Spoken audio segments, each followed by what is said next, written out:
ఆ కుటుంబంలో చిచ్చు పెట్టింది దోపిడీ సొమ్మే, పంపకాల్లో తేడాలొచ్చే గొడవలు, మీ పంచాయతీలోకి మమ్మల్ని లాగకండి, మాకు సంక్షేమ పథకాలు అమలు చేసే పని ఉంది. కేసీఆర్ కుటుంబాన్ని ఉద్దేశించి సీఎం రేవంత్ రెడ్డి భద్రాద్రి జిల్లాలో ఇందిరమ్మ ఇళ్లను ప్రారంభించిన ముఖ్యమంత్రి. సో ఇక్కడ మనం చూడొచ్చు ఏంది ఈయన ఏమంటున్నాడు, ఆ కుటుంబంలో చిచ్చు పెట్టింది దోపిడీ సొమ్మే, ఆ కుటుంబంలో చిచ్చు పెట్టింది దోపిడీ సొమ్మ, ఆ కుటుంబంలో చిట్టు పెట్టింది రాజకీయాల, ఆ కుటుంబంలో చిచ్చు పెట్టింది ఆధిపత్యమా, లేదా ఆ కుటుంబంలో ఉన్న బలహీనతలను ఆసరాగా చేసుకొని ప్రతిపక్షాలు అధికార పక్షాలు ఆడిస్తున్న నాటకమా, ఇవన్నీ ఇంకా తేలాల్సి ఉంది. కానీ నిన్న ముఖ్యమంత్రి రేవంత్ రెడ్డి మాత్రం తనదైన శైలిలో వాళ్లకు అనేక గొడవలు వస్తున్నాయి.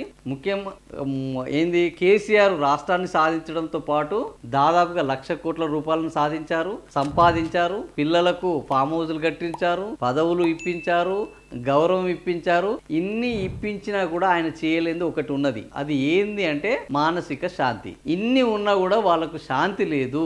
సో ముఖ్యమంత్రి రేవంత్ రెడ్డి చెప్పింది ఏంటంటే, గత ముఖ్యమంత్రి ఈ దోచుకున్న సొమ్ము వల్లనే జనాల దగ్గర ఈ 1,00,000 కోట్లు దోచుకున్నారు, ఈ దోచుకున్న సొమ్ముని పంచుకోవడంలో వాళ్ళకు విభేదాలు వస్తున్నాయి, కర్మ అనేది వాళ్ళు అనుభవిస్తారు. అయితే వీళ్ళు అనుభవించేది అనుభవించండి, ఈ గొడవతోటి అసలు జనాలకి ఎలాంటి సంబంధం లేదు, ఉపయోగం లేదు. కానీ ఏం చేస్తున్నారు అని అంటే, ఆ కుటుంబంలోని వాళ్ళు ఒకవైపు అటు హరీష్ గాని ఇటు కేటీఆర్ గాని కవిత వెనుక ఉండి నడిపిస్తున్నది రేవంత్ రెడ్డి అని అంటున్నారు. కవిత డైరెక్ట్ గా వచ్చి హరీష్ వెనుక ఉన్నది, సంతోష్ వెనుక ఉన్నది రేవంత్ రెడ్డి అంటున్నారు.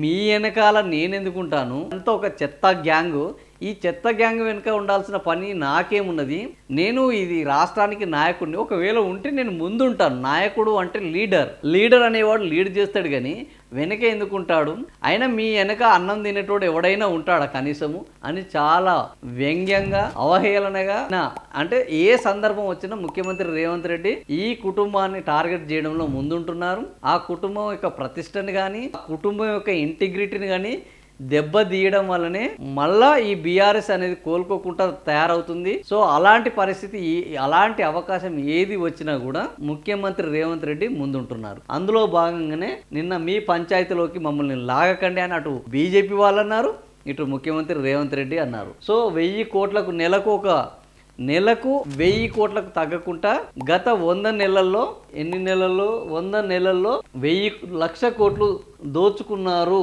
110 నెలలు అధికారంలో ఉండి 1,10,000 కోట్లు దాచుకున్నారు. ఇప్పుడు వాటి కోసం పంచాయతీ గొడవ పడుతున్నారు అనేది ముఖ్యమంత్రి రేవంత్ రెడ్డి నిన్న చేసిన కామెంట్లు. నిన్న ఎక్కడ చేశారు ఈ కామెంట్లు అంటే, భద్రాద్రి జిల్లా ఇందిరమ్మ ఇళ్ల కార్యక్రమాన్ని చేపట్టడం జరిగింది. దాదాపుగా 310 మందికి ఇందిరమ్మ ఇళ్లను ఇచ్చారు. ఇందిరమ్మ ఇళ్ల విషయంలో కూడా ఆయన చాలా గొప్పగా మాట్లాడడం జరిగింది.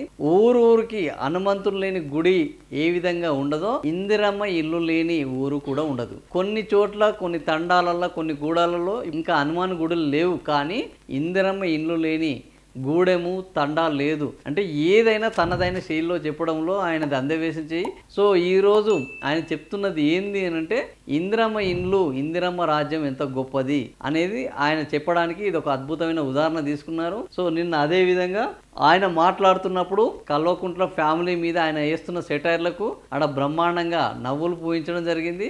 ఆయన కూడా కోపంతో కాకుండా నిన్న మొత్తం నవ్వుతోటే ఉన్నారు.